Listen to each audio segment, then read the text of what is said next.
आज मीठे बाबा हमें बहुत अच्छा एक एटीट्यूड दे रहे हैं कि इस संसार को हम क्या समझ कर चलें, अलौकिक खेल, और जो परिस्थितियाँ आती हैं उनको क्या समझें, अलौकिक खिलौने, है ना। तो ये बहुत अच्छी, जिससे बाबा हमें वृत्ति स्मृति के लिए भी बातें बताते हैं, हमें वृत्ति के लिए भी समझ देते हैं कि किस चीज़ के प्रति क्या वृत्ति रखो।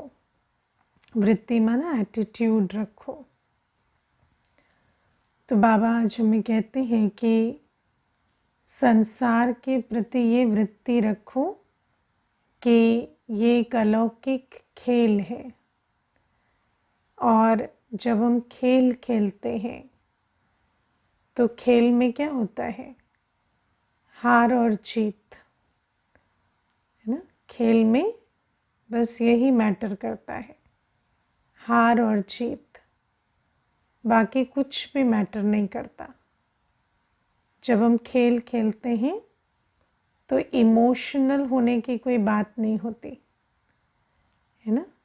आजकल क्या होता है, जब खेल खेल रहे होते हैं तो अपने ही टीम मेंबर को इमोशनल कर देंगे ताकि वो हार जाए, और फिर जो इमोशनल करने वाला वो जीत जाता है। तो बाबा हमें कहते हैं इस खेल में इमोशंस की जगह नहीं है। इस खेल में हमें ज्ञान स्वरूप, गुण मूर्त, शक्ति स्वरूप होकर हर सीन में विजय पानी है। किस पर विजय पानी है, अलौकिक खेल है ना। तो इस अलौकिक खेल में हमें कदम कदम पर माया पर जीत पानी है, और कदम कदम पर हमें अपने कर्मों की कमाई, पुण्य का खाता बनाना है, और बाकी चीज़ें मैटर नहीं करती, क्योंकि वो सब कुछ ड्रामा का हिस्सा है। किसी भी बात में अटकना, लटकना, चटकना नहीं है, है ना, कहीं फंसना नहीं है। इस खेल में हमें हर सेकंड विजयी बनकर आगे बढ़ना है। सेकंड बाय सेकंड अनेकों बातें आती हैं, है ना, और हर बात में हमें बस ध्यान में क्या रखना है कि इस बात में मैं अटकूँ ना, मैं माया के जाल में ना फंसूँ, बस मैं आगे बढ़ूँ, अपनी अलौकिक कमाई करूँ, मैं माया जीत बनकर, है ना विकर्म बनाऊँ और सुकर्म भी बनाने का खाता अपना जमा कर सकूँ। इस विधि से हमें ये अलौकिक खेल खेलना है। खेलते हैं ऐसे ये अलौकिक खेल, हाँ, कि इमोशनल होते हैं और कई जगहों पर अटकते लटकते चटकते हैं, है ना। आज सारे दिन में खेल में देखो कितनी सारी बातें आई। अब उन बातों को पार किया, उन बातों में कर्मों की कमाई की या नुकसान किया। तो बाबा हमें कहते एक एक संकल्प, एक एक कर्म, एक एक बोल हमारा ऐसा हो जो हमारा पुण्य का खाता आगे बढ़े। हम इस खेल में हमेशा नंबर, है ना, खेल में पॉइंट्स मिलते हैं ना, तो मेरे पॉइंट्स जमा हो, मेरा स्कोर बोर्ड बढ़ता रहे इस प्रकार से। और वो भी कौन सा स्कोर बोर्ड, अलौकिक स्कोर बोर्ड, है ना। तो अलौकिक में कौन सी कमाई होती है, पुण्य की, याद की, गुणों की, शक्तियों की, ये कमाई होती रहे। और जैसे ही हम विकारों के वश हुए तो हमारा माइनस, स्कोर बोर्ड माइनस में चला जाता है।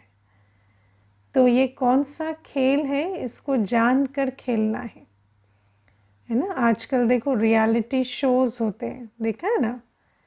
तो रियलिटी शोज़ में क्या होता है कि आपस में ही एक दूसरे के नंबर ख़राब करने के लिए क्या करेंगे, युक्ति रचेंगे और फिर एक दूसरे को पीछे खींच देते हैं। और जो इमोशनल होता है, जिसकी नज़र टारगेट पे नहीं होती, जीतने पे नहीं होती, वो वहाँ पर मैनिपुलेटेड हो जाता है।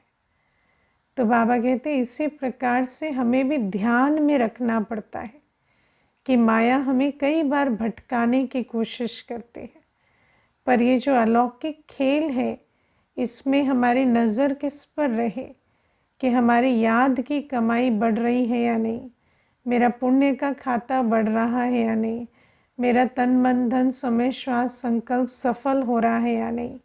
बाकी तो सब कुछ है ना, सब कुछ ड्रामा का हिस्सा है, वो तो ऐसे भी होना है वैसे भी होना है। तो इस आधार से हमें इस खेल को समझ कर चलना है ना। मैं आपको देखो, जब हम खेल में, जो खेल में फर्स्ट आता है बस उसी को लोग जानते हैं। जो हार जाता है उसको कोई पूछता है किस कारण से हार गए, है ना, कहता है कितनी बड़ी परिस्थिति थी, हारना तो था ही, ऐसा कोई नहीं कहता। क्योंकि जब हम खेल खेलते हैं तो अंत में क्या मैटर करता है कि आप जीते कि नहीं जीते। तो बाबा हमें कहते हैं ऐसे ही अंत के समय में बस ये देखा जाएगा, कोई आपसे नहीं पूछेगा कि आपकी परिस्थितियाँ कितनी मुश्किल थी या क्या क्या बातें आई। अंत में ये होगा कि आत्मा ने बाबा की श्रीमत पर चल के कमाई की या नहीं की, है ना। और कमाई तो बस ज्ञान, याद, धारणा और सेवा से ही होती है, और तो किसी विधि से कमाई नहीं होती। तो हमें हर समय ये अटेंशन रखना है कि एक तो मेरा माइनस में खाता ना जाए, है ना। मैं किसी भी कारण से ना विकारों के वश हो, ना व्यर्थ का खाता बनाऊं, ना मैं कोई अपना समय संकल्प ज़ाया करूं, ना मेरा तन मन धन किसी व्यर्थ या विकर्म में लगे। एक तो माइनस में मेरा स्कोर बोर्ड ना जाए, और फिर कैसी भी बातें आए उसके बीच मेरी ज्ञान योग धारणा सेवा की कमाई होती रहे। बस इस बात पर अटेंशन रखना है।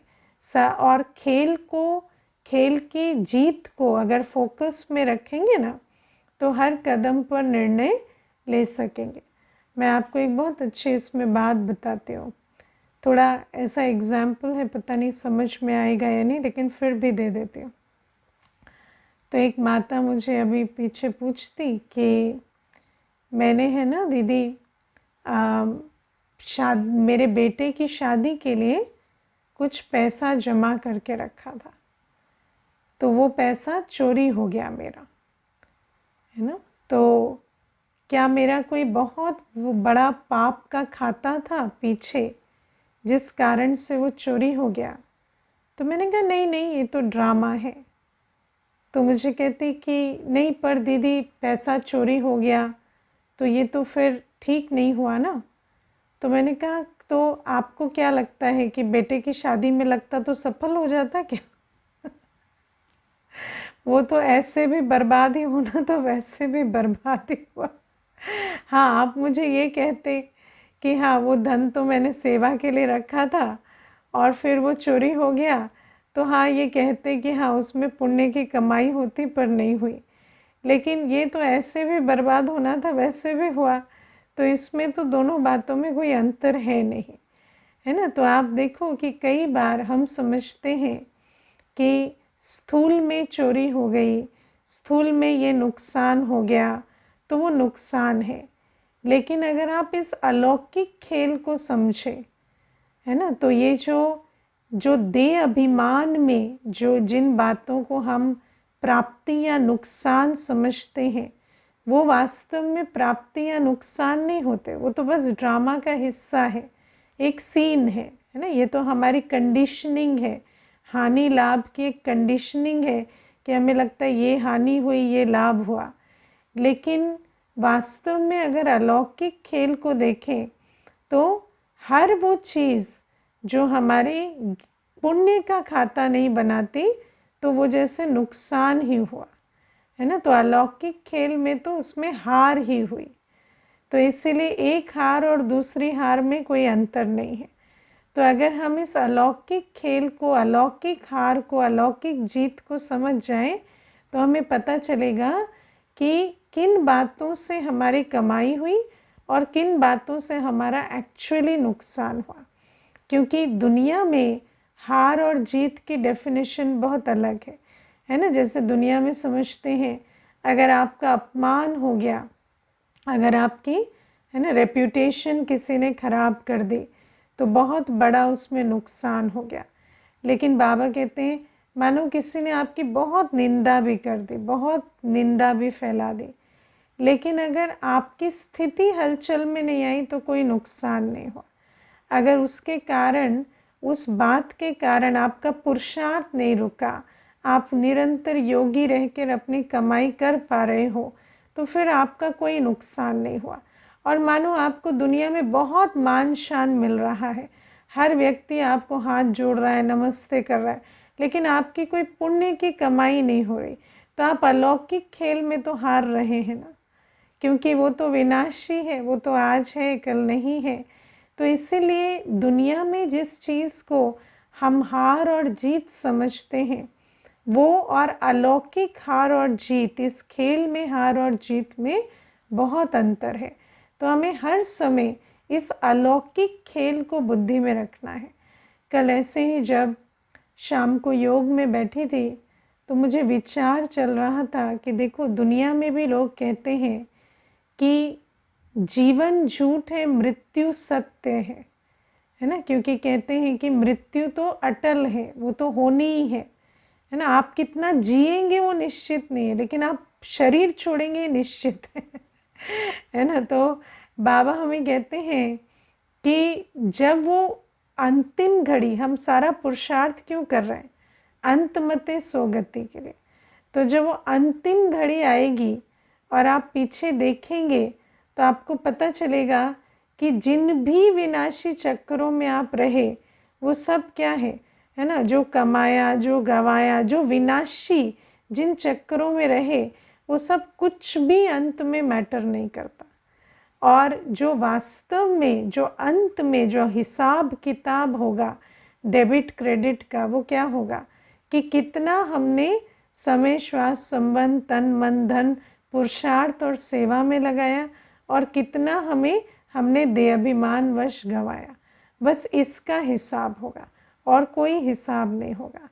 तो बाबा हमें इसलिए बात समझाते हैं कि इस अलौकिक खेल को समझकर, क्योंकि हम इतने देहाभिमान में रहते हैं कि हमें ये रूहानी कमाई, नुकसान या हार जीत ध्यान में नहीं रहते, है ना। हम छोटी छोटी बातों में फंस जाते हैं। मैं अभी याद देख रही थी, एक बहन है कई दिनों तक क्लास में नहीं आई, तो मैंने उसको पूछा कि क्या हुआ, तो कहती कि जो रिलेशनशिप एक चल रहा था तो रिलेशनशिप में झगड़ा हो गया, तो बात बिगड़ गई, है ना। तो बहुत झगड़ा हुआ और इस प्रकार से, तो मैंने कहा अच्छा, फिर वो सॉल्व हो गया झगड़ा जो आप घर में बैठे तो बोली कि नहीं वो तो ख़त्म हो गया ना वो रिश्ता। तो मैंने कहा फिर घर में बैठ के क्या किया, तो कहती नहीं दुखी थी ना। तो मैंने कहा अच्छा ठीक है, तो जब धर्मराजपुरी में जाओगे तो ये बताओगे ना कि इस कारण से दुखी थे इसीलिए सतयुग का पद गंवा दिया तो मुझे कहती दीदी ये तो याद ही नहीं रहता, सतयुग वतयुग तो याद ही नहीं रहता, बस ऐसे ही हम तो ऐसे ही चल रहे हैं, ऐसे ही क्लास में भूले भटके आ जाते हैं, ऐसे ही बैठ जाते। तो मैंने कहा देखो आप तो भले भूले भटके बैठते हो, लेकिन बाबा तो आपको देख रहा है ना।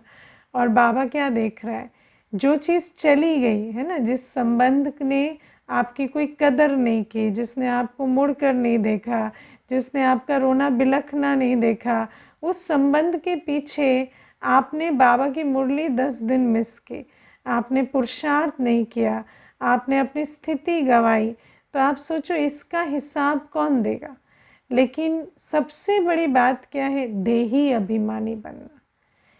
क्योंकि जब हम देहाभिमान में होते हैं ना तो हमें ये अलौकिक कमाई, अलौकिक नुकसान नहीं समझ में आता, है ना। हम कितने संकल्प आत्माओं के प्रति चला लेते हैं, कितना समय हम लोगों को याद करने में बिताते हैं, वो सारा समय हम क्या कर रहे हैं, एक नए कार्मिक अकाउंट की रचना कर रहे हैं।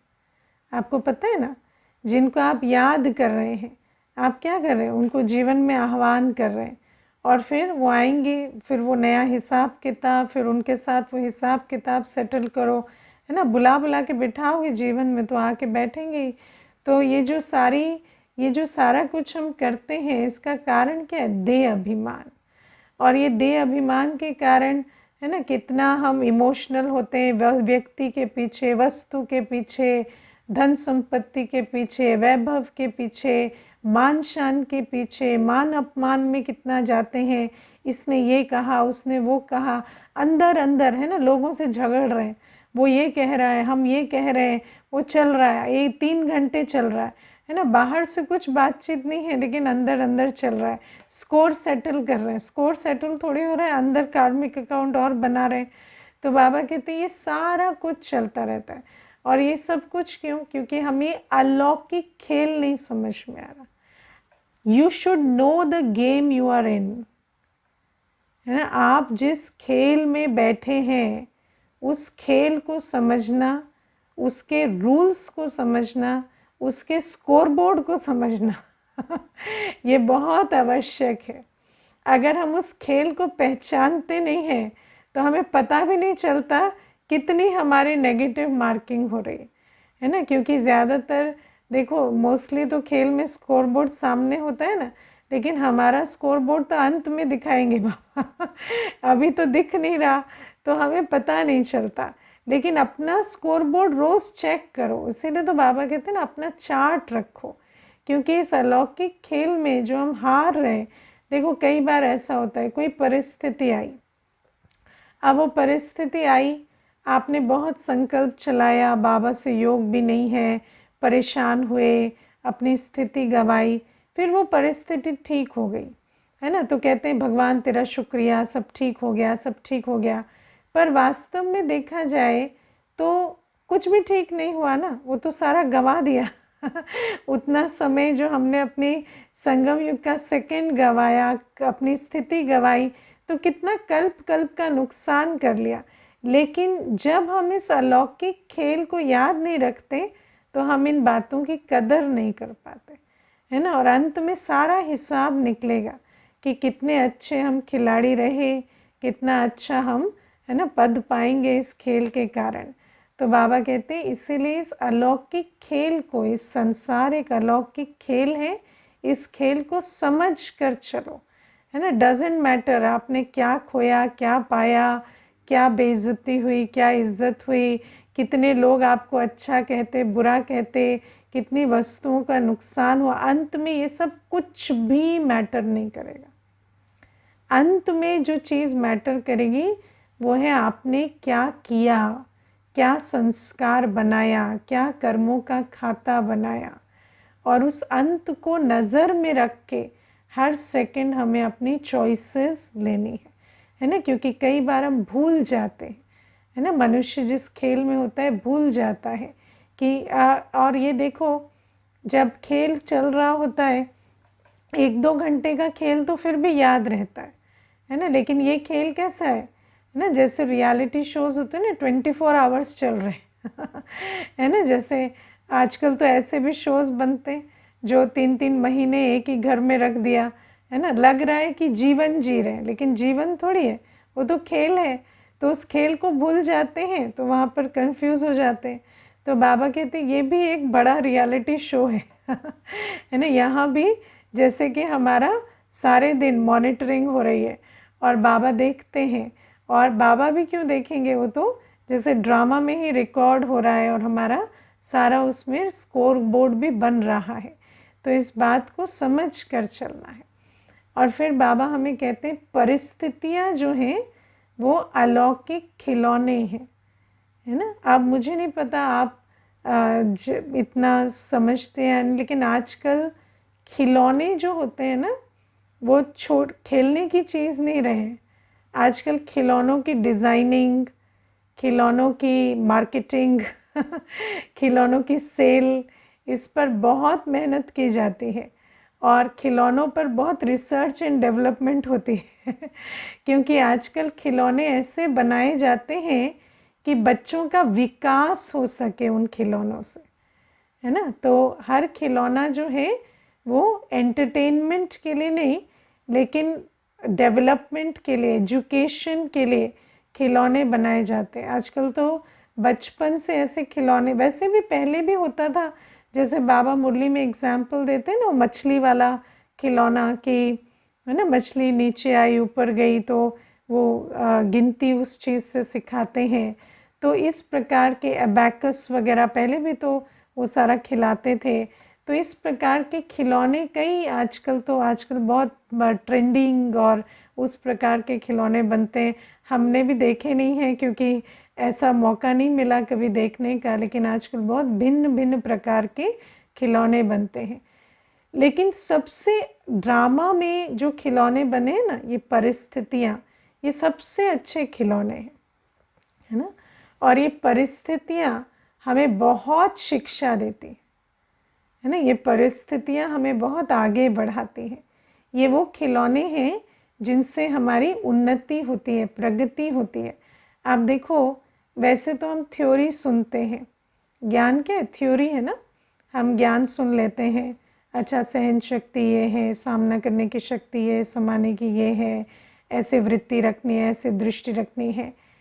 लेकिन जब तक विपरीत परिस्थिति नहीं आती तो हमें पता ही नहीं चलता कि मेरे अंदर कौन से ज्ञान की पॉइंट की धारणा नहीं है, कौन से गुण की कमी है, कौन से शक्ति की कमी है ना। और वो भी जब परिस्थिति आती है तो किसको पता चलता है, जो आत्मा इस परिस्थिति को आगे बढ़ाने वाला खिलौना समझती है ना, जो आत्मा उस वृत्ति से परिस्थिति को देखती है, उसको पता चलेगा कि हाँ, ये परिस्थिति मुझे मेरी कमी कमज़ोरी की तरफ इशारा दे रही। जैसे कोई एक खिलौना से खेल रहा है, कोई गेम खेल रहा है, तो उस गेम में जब कोई हर्डल आता है, कहीं पर वो अटकता है, मुश्किल होती है, तो ये नहीं सोचता कि इस गेम में प्रॉब्लम है। क्या सोचता है, मैं दिमाग कैसे लगाऊं जो इससे पार हो जाऊं, ऐसे ही सोचता है ना। अगर ये सोचे कि गेम कितना मुश्किल है, या ऐसा किसने बना दिया, क्यों मुझे तंग कर रहे हैं, तो वो व्यक्ति कभी भी गेम के जो हर्डल है उसको पार नहीं कर सकेगा। तो बाबा कहते हैं जब हम ऐसी वृत्ति से चलते हैं ना कि ये परिस्थिति एक खिलौना है या एक गेम है जिसमें मुझे आगे बढ़ने के लिए ये सीखना है कि मैंने क्या ऐसा है, क्योंकि बाबा तो हमें सब कुछ सिखा रहे हैं, तो ऐसा क्या है जो मैंने सुनते हुए भी धारण नहीं किया है, कौन सी ज्ञान की पॉइंट है, कौन सी शक्ति है, कौन सा गुण है जो मुझसे सॉल्व नहीं हो रहा, या मुझसे इस परिस्थिति से निकला क्यों नहीं जा रहा। और निकलना मतलब ये नहीं होता कि कोई जैसा आप रिजल्ट चाहे वैसा, लेकिन आप उस परिस्थिति से अनअफेक्टेड रहें, प्रभावित ना हो, आपके अंदर कोई भी उस परिस्थिति का लेप छेप ना पड़े, आप ट्रॉमेटाइज ना हो, है ना। वो रिजल्ट हमारी कैसे निकले, तो आपको वो जो परिस्थिति आती है ना, तभी पता चलता है कि वास्तव में मैंने जो सीखा है उसको वहाँ पर कहाँ कमी रही है। तब आप अपना दिमाग दौड़ाते हैं, है ना। मैं आज किसी से बात कर रही थी तो उनको यही समझा रही थी कि देखो, जब हम अज्ञान में होते हैं ना, जब हमें ज्ञान नहीं होता, तब हमारे जीवन में कोई विपरीत बात आ जाती है ना, तो ऐसा लगता है कि हमने उस बात को पार कर लिया, लेकिन वास्तव में वो बात कहीं ना कहीं हमें घायल कर देती है ना। क्योंकि आप देखो, मान लो हम बचपन में हैं, ज्ञान में नहीं है, और उस समय पर बहुत सारी परिस्थितियां आ गई, तो वो जो परिस्थितियां जब आती हैं और जब समझ नहीं होती, ज्ञान नहीं होता, तो परिस्थिति तो पार हो जाती है, लेकिन वो एक पर्सनालिटी डिसऑर्डर के रूप में अंदर रह जाती है ना। इसीलिए जब आज कोई भी पर्सनालिटी डिसऑर्डर होता है और व्यक्ति साइकोलॉजिस्ट के पास जाता है, तो सीधा पूछते हैं जीवन में क्या क्या बातें हुई, तो जैसे जैसे वो अपनी बातें बताते हैं तो कनेक्ट करते जाते, 1 to 1 है पूरा कनेक्शन, बहुत क्लियर होता है कि ये बात हुई इसलिए ये पर्सनालिटी डिसऑर्डर आया, ये बात हुई इसलिए ये बात आई। तो वो एकदम 1 to 1 कनेक्शन होता है, क्योंकि जब परिस्थिति आती है और ज्ञान नहीं है, शक्ति नहीं है, समझ नहीं है, गुण नहीं है, तो एक एक परिस्थिति एक एक व्यक्तित्व की विकृति बनती है। आप इस बात को समझते हैं, है ना? एक एक परिस्थिति, एक एक मुश्किल परिस्थिति। मुझे याद है एक कन्या एक बार आई थी तो कहती कि पिताजी ने बहुत भेदभाव किया, है ना, हमेशा भाई और मेरे में बहुत कंपैरिजन किया। तो आज एकदम से उसकी पर्सनालिटी में वो दिखता था कि वो अपना कंपैरिजन हर एक से करती थी, है ना, अपना कंपैरिजन हर एक से, चाहे वो उसको जाने ना जाने, हमेशा कंपटीशन मोड में रहना, मैं इससे बेहतर रहूं, उससे बेहतर रहूं, नंबर 1 बनूं। क्यों? क्योंकि हमेशा कंपैरिजन रहा। तो जो बात दूसरा कोई हमारे साथ कर रहा था और हमें अच्छा नहीं लग रहा था, आज हम वही चीज़ संस्कार के रूप में अपने साथ करते हैं। क्योंकि जब अज्ञान काल में होते हैं तो सिचुएशन आती है, उस सिचुएशन का ट्रॉमा वैसा ही संस्कार हमारा बना देता है।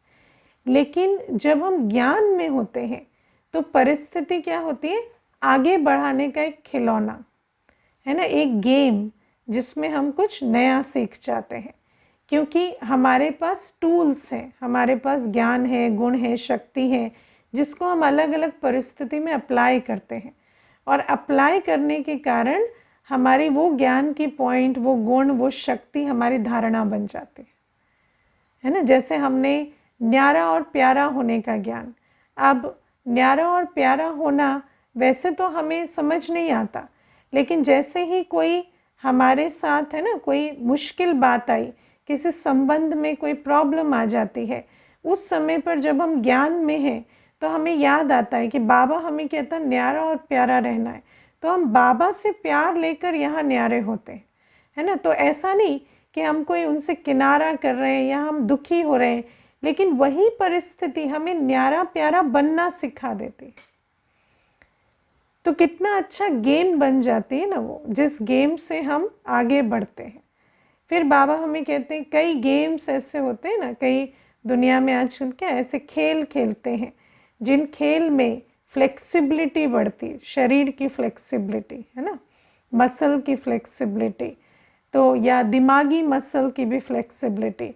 लेकिन यहाँ पर बाबा हमें कहते हैं कि परिस्थितियाँ जो हैं वो हमें झुक झुक सिक सिक मर मर भी सिखाती हैं है ना। तो जितना हम, क्योंकि बाबा हमें कहते हैं ना कि सोना जो होता है वो तो कैसा होता है? मोल्ड होने वाला होता है। तो मोल्ड होने वाले कैसे बनेंगे? अभी जो ये परिस्थितियाँ आती हैं ना, वो हमें मोल्ड होना सिखाती हैं। क्योंकि पहले हमें जब देहाभिमान में रहते हैं तो हमें हमारी जो विचारधारा होती है वो क्या होती है? हमारी विचारधारा होती है टूट जाएंगे पर झुकेंगे नहीं, है ना। देहाभिमान की भाषा क्या? टूट जाएंगे पर झुकेंगे नहीं। लेकिन ज्ञान हमें सिखा देता है, अरे टूटना क्यों है, झुक जाओ ना थोड़ा क्यों टूटना है? थोड़ा झुकने से अगर काम चलता है, तुम्हारा क्या चला जाएगा? वैसे भी झुकने से क्या तुम्हारी इज्जत खराब हो जाएगी। तो हमें झुकना आता है ना। और हम जैसे जैसे सिचुएशंस आती हैं तो हमें ये भी जो आत्मा की जो फ्लेक्सिबिलिटी, कहाँ कहाँ सहना है, कहाँ सामना करना है, बाबा कहते कहाँ शीतल होना है, कहाँ काली रूप धरना है, सब कुछ आ जाता है। तो ये जो फ्लेक्सिबिलिटी है ये हमें एक परिस्थिति से आती है। तो ये भी जैसे एक खेल के रूप में परिस्थिति हमें सिखाती है। फिर आप देखो कि बाबा जो पढ़ाई है ना, या जो जिस ज्ञान में हम चल रहे हैं उसका अनुभवी बनाती है। हम पहले आत्मा का ज्ञान, बाबा का ज्ञान, ड्रामा का ज्ञान हम समझते नहीं हैं, लेकिन जैसे जैसे सिचुएशन आती है तो हमें ये ज्ञान धारण होता जाता है ना। मुझे याद है एक माता थी, तो वो मुझे कहती कि दीदी जब कोविड हुआ ना, तो मुझे सेकंड वाला जो वेव था उसमें कोविड हुआ, और उस समय पर पूरा शरीर छूटने पे आ गया, मतलब ऑलमोस्ट डेथ बेड पे मैं चली गई। तो जब वहाँ चली गई ना, और सबने हिम्मत छोड़ दी, मतलब यहाँ तक कि हमने अपने बैंक अकाउंट ये वो सब कुछ भी दे दिया कि भाई अब अंत है। लेकिन उस समय पर मुझे ऐसा लगा, जब अब कुछ हुई ही नहीं है ना, तो मैं आत्मा ही हूँ ना। अब तो शरीर का कुछ रहा नहीं, शरीर तो पूरा बीमार हो गया है। तो मैंने भी ना छोड़ दिया, मैंने कहा मैं आत्मा हूँ, मेरा बाबा है, अब बाबा के साथ जाना है। और वहाँ से मैं वापस आ गई। अब जब मैं वापस आ गई तो मुझे वो जो आत्मा का पाठ पक्का हुआ ना, वैसा पाठ मुझे पहले पक्का नहीं हुआ था। तो वो मुझे कहती कि कई बार कुछ बच्चे होते ना, ढीठ होते, कुछ बुद्धि में बैठता नहीं है, तो जैसे बाबा कहो ड्रामा कहो, एकदम मुझे वहाँ शरीर छोड़ने की कगार पर जब गए ना, तब मेरा उस शरीर से मोह खत्म हो गया। एक टाइम आया जब मुझे लगा ये तो छूटना ही है, अब इसका कुछ नहीं हो सकता। तब मैंने इसको छोड़ा, क्योंकि मुझे नहीं लगता कि मैंने योग में भी कभी इसको छोड़ा होगा। वो कहते जैसे कहते हैं ना शरीर को भूल जाओ, तो मुझे नहीं लगता मैं कभी भूल के बैठी होंगी। मैं हमेशा थोड़ा बहुत याद ही रखती थी शरीर को, इतना अटैचमेंट। लेकिन बाबा कहते परिस्थितियाँ जो होती है ना, वो हमें ड्रामा एक्चुअली कल्याणकारी है ना। बाबा मेरे साथ बाबा खड़ा है, या मैं आत्मा ही हूँ, ये सारा निश्चय हमें परिस्थितियाँ कराती हैं। और बाबा कहते हैं अनुभव की अथॉरिटी जैसी अथॉरिटी नहीं। तो जब अनुभव हो जाता है और फिर आप वो बात मुख से कहते हैं, तो उसमें जो शक्ति होती है वो वैसे सुना सुनाया ज्ञान सुनाने में नहीं होती। तो इसलिए बाबा कहते हैं ये परिस्थितियाँ भी जैसे गेम्स हैं, जो हमारी है ना रूहानी स्किल्स को, ज्ञान को, शक्तियों को, गुणों को आगे बढ़ाती है। और ये जो अलौकिक संसार है, ये अलौकिक खेल है। तो इन दो बातों को बुद्धि में रख कर, इस वृत्ति से जब हम परिस्थितियों को देखेंगे, इस वृत्ति से जब हम इस सांसारिक खेल को देखेंगे ना, तो हम जीत पाएंगे और परिस्थिति हमें आगे बढ़ाएगी। नहीं तो जो लौकिक वृत्ति है ना, संसार क्या है, वो कहते, कोई कहता है लाइफ इज़ एन आइसक्रीम, है ना, मेल्ट होने से पहले खा लो। कोई कहता है कि लाइफ क्या है, कांटों का जंगल है। कोई कहता है कुछ और है ना। या मैंने एक किसी को सुना, वो कहते हैं लाइफ खिसक रही है, तो जितने ऐश करनी है कर लो। तो आप सोचो कि है ना, अब ऐश क्या, तो इतनी ऐश की कि अभी शराब पी पी के लिवर ख़राब हो गया है ना। तो मैंने कहा कि अभी लास्ट टाइम जब मिले तो मैंने कहा ये अभी ऐश क्यों नहीं कर रहे हो, रुक क्यों गए, आपकी फ़िलॉसफी का क्या हुआ, क्योंकि लाइफ तो ऐश करने के लिए है ना, तो अभी करो। तो वो कहते नहीं, अभी लाइफ ने थोड़ी रोक लगा रखी है। तो मैंने कहा नहीं, अभी टाइम आ गया, आप अपनी फ़िलॉसफी चेंज करो। तो ये भी क्या है कि मनुष्य अलग अलग वृत्तियों से लाइफ को देखता है। लेकिन बाबा कहते हैं ये जो लाइफ है या ये संसार है, ये एक अलौकिक खेल है। इस वृत्ति से इसे देखो, और इस खेल में मेरा स्कोर बोर्ड क्या बन रहा है वो देखो, और परिस्थितियों को उस खिलौने की तरह देखो जो मुझे और स्किल्ड और एजुकेटेड और है ना गेम में इम्प्रूव्ड बना रही है। ओके, ओम शांति।